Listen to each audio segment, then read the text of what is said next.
कहो कि लोगों आओ मैं तुम्हें वो चीजें पढ़कर सुनाऊं जो तुम्हारे परवरदिगार ने तुम पर हराम कर दी हैं।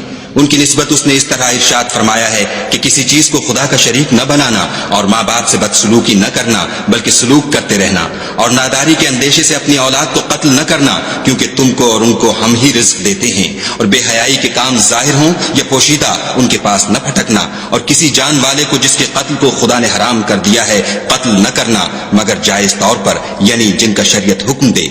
इन बातों की वो तुम्हें ताकीद करता है ताकि तुम समझो। और यतीम के माल के पास भी न जाना मगर ऐसे तरीक से कि बहुत ही पसंदीदा हो, यहाँ तक कि वो जवानी को पहुंच जाए। और माप और तोल इंसाफ के साथ पूरी पूरी किया करो। हम किसी को तकलीफ नहीं देते मगर उसकी ताकत के मुताबिक। और जब किसी की निस्बत कोई बात कहो तो इंसाफ से कहो, गो वो तुम्हारा रिश्तेदार ही हो, और खुदा के अहद को पूरा करो। इन बातों का खुदा तुम्हें हुक्म देता है ताकि तुम नसीहत कबूल करो।